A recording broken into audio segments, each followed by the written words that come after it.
जय हिंद एवरीवन। आज की ये वीडियो काफ़ी आप लोगों के लिए यूजफुल होने वाला है, क्योंकि आज की इस वीडियो में हम बात करेंगे एनसीसी एग्जाम के सिलेबस के बारे में। तो चलिए देखते हैं। एनसीसी का जो एग्जाम होता है दो भाग में होता है। एनसीसी का जो एग्जाम होता है दो भाग में होता है। पहला होता है प्रैक्टिकल और दूसरा होता है रिटन टेस्ट। पहला प्रैक्टिकल होता है और दूसरा रिटन टेस्ट, जो कि टोटल मिलाकर 500 मार्क्स के पूछे जाते हैं। ठीक है, टोटल जो होता है 500 मार्क्स के पूछा जाता है, जिसमें रिटन की अगर बात करें, रिटन की बात करें तो ये है 305 मार्क्स, सॉरी 350 मार्क्स के पूछा जाता है। ठीक है, 350 मार्क्स के पूछा जाता है। और प्रैक्टिकल की बात करें तो प्रैक्टिकल 115 मार्क्स के पूछे जाता है। ठीक है, रिटन टेस्ट जो होता है 350 मार्क्स का होता है और प्रैक्टिकल जो होता है 150 मार्क्स का पूछा जाता है। ठीक है, टोटल कहने का मतलब 500 मार्क्स का एग्जाम होता है। टोटल कितना का होता है तो 500 मार्क्स का होता है। चलिए देखते हैं सबसे पहले रिटन टेस्ट के बारे में। तो रिटन टेस्ट को दो सब्जेक्ट में बांटा गया है। रिटन टेस्ट को दो सब्जेक्ट में, एक है कॉमन सब्जेक्ट और एक है स्पेशल सब्जेक्ट। एक है कॉमन सब्जेक्ट और एक स्पेशल सब्जेक्ट। कॉमन सब्जेक्ट में पार्ट 1, पार्ट 2, पार्ट 3 को रखा गया है और स्पेशल सब्जेक्ट में पार्ट 4 को रखा गया है। अगर यहाँ पे हम बात करें पार्ट 1 से कितने मार्क्स के पूछे जाते हैं, तो पार्ट 1 से 10 मार्क्स के पूछे जाते हैं। ठीक है, पार्ट 1 से 10 मार्क्स और पार्ट 2 से भी बिल्कुल सेम 10 मार्क्स के पूछे जाते हैं। उसके बाद पार्ट 3 से अगर बात करें तो पार्ट 3 से टोटल 225 मार्क्स के पूछे जाते हैं। 225 मार्क्स के पूछे जाते हैं। ठीक है, और पार्ट 4 की बात करें तो इससे 105 मार्क्स के पूछे जाते हैं। ठीक है, पार्ट 1 से 10 मार्क्स, पार्ट 2 से भी बिल्कुल सेम 10 मार्क्स और पार्ट 3 से 225 मार्क्स, पार्ट 4 से 105 मार्क्स, यानी टोटल मिला के रिटन टेस्ट आपका 350 मार्क्स का होता है।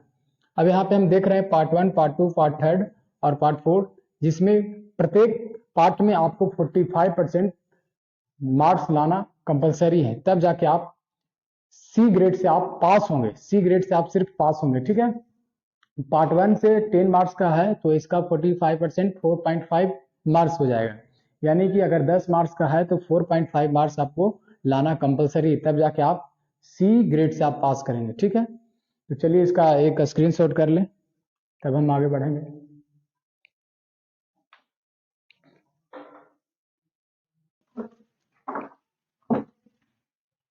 अब यहाँ पे हम बात करेंगे पार्ट 1 में, जो कि ड्रिल है। पार्ट 1 में ड्रिल है जो कि 10 मार्क्स के पूछे जाते हैं। ठीक है, पार्ट 2 में वेपन ट्रेनिंग, ये भी 10 मार्क्स के पूछे जाते हैं।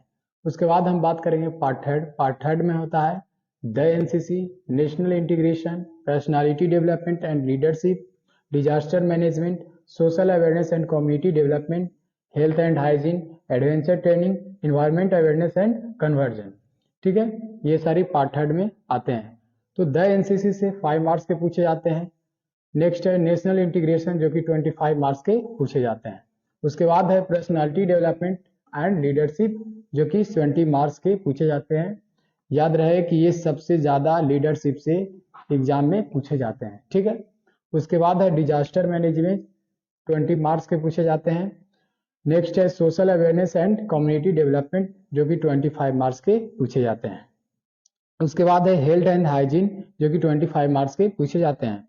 Adventure training 20 marks, environment awareness and conversion, जो कि 15 मार्क्स के पूछे जाते हैं।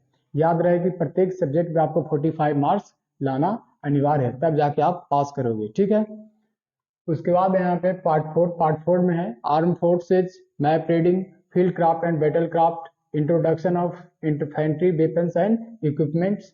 उसके बाद है मिलिट्री हिस्ट्री एंड कम्युनिकेशन। ठीक है, आर्म फोर्सेस से 10 मार्क्स के पूछे जाते हैं। आर्म फोर्सेस के बारे में इसमें जानना है, जो कि 10 मार्क्स के पूछे जाते हैं। मैप रीडिंग, जिसे हम शॉर्ट में एमआर के नाम से भी जाना जाता है, मैप रीडिंग को एमआर से भी जाना जाता है, जो कि 30 मार्क्स के पूछे जाते हैं।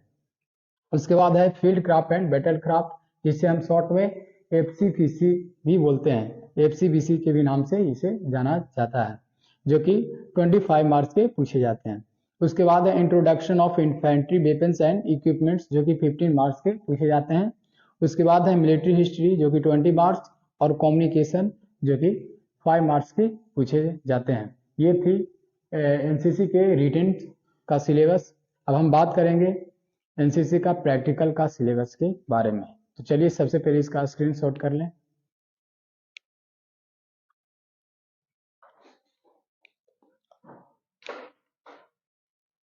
अब यहाँ पे हम बात करेंगे प्रैक्टिकल एग्जाम के बारे में, जो कि 150 मार्क्स के पूछे जाते हैं। 150 मार्क्स के पूछे जाते हैं। इसमें आता है drill, weapon training, map reading, field craft and battle craft, radio communication. Drill से आपको 50 मार्क्स के पूछे जाते हैं। वेपन ट्रेनिंग, ये भी 50 marks. Map reading 20 marks. Field craft and battle craft, ये 20 मार्क्स के होता है। और रेडियो कम्युनिकेशन, जो कि 10 मार्क्स के होता है। ठीक है, ये थी आपको प्रैक्टिकल एग्जाम के सिलेबस। अब यहाँ पे हम एक चीज और मैं क्लियर कर देना चाहता हूँ कि एनसीसी एग्जाम में जो क्वेश्चन आता है तो उसको किस प्रकार से लिखे कि ताकि आपको टोटल मार्क्स मिल सके। तो मान लिया एक क्वेश्चन लेते हैं, मान लिया एक क्वेश्चन लेते हैं, एक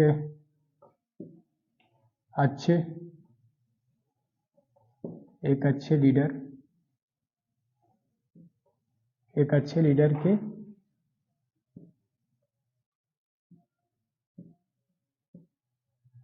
गुण को लिखें। ठीक है, जो कि 5 मार्क्स के हैं। ये क्वेश्चन है, एक अच्छे लीडर के गुण को लिखें, जो कि कितने मार्क्स के हैं, 5 मार्क्स के हैं। इसको किस प्रकार से लिखेंगे, तो इसको हम पॉइंट बाई पॉइंट लिखेंगे, तब जाके हमको 5 मार्क्स टोटल, यानी कहने का मतलब टोटल मार्क्स मिल जाएगा। तो पहला में हम लिखेंगे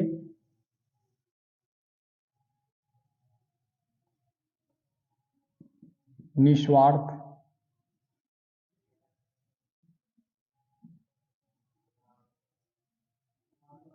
दूसरा ईमानदार, तीसरा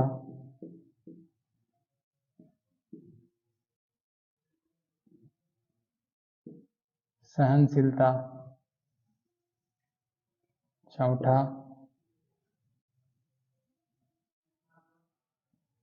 निष्पक्षता,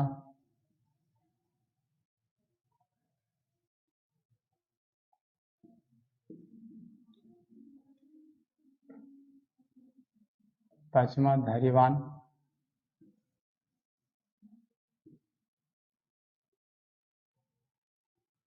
तो इस प्रकार से आप पॉइंट बाई पॉइंट लिखेंगे तो आपको बिल्कुल 5 मार्क्स मिल जाएगा। ठीक है, अब यहाँ पे हम बात करेंगे कि एनसीसी के एग्जाम में ग्रेडिंग किस प्रकार से मिलते हैं, सी ग्रेड कैसे मिलते हैं, बी ग्रेड कैसे मिलते हैं, ए ग्रेड किस प्रकार से मिलते हैं। तो सबसे पहले तो आपको प्रत्येक सब्जेक्ट में 45% लाना अनिवार्य है, तब जाके आप सिर्फ पास हो गए। ठीक है, ग्रेडिंग की हम बात करें तो आपको सी ग्रेड के हम बात करें तो आपको 50% मार्क्स लाना होगा। 50% मार्क्स यानी कि टोटल 250 मार्क्स लाना होगा। ठीक है, अब यहाँ पे हम बी ग्रेड की बात करें तो इसके लिए आपको 65% लाना होगा।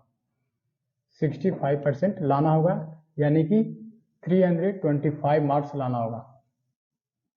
325 मार्क्स लाना होगा। और ए ग्रेड की बात करें तो इसके लिए आपको 80% मार्क्स लाना होगा। 80% मार्क्स यानी 400 मार्क्स लाना होगा। कभी कभी 75 मार्क्स पे भी आपको ए ग्रेड दिया जाता है। ठीक है, आशा करता हूँ कि ये वीडियो जरूर आप लोगों को अच्छा लगा होगा। ये अच्छा लगे है तो इसे जरूर लाइक करें, शेयर करें एंड सब्सक्राइब करें। तब तक के लिए जय हिंद।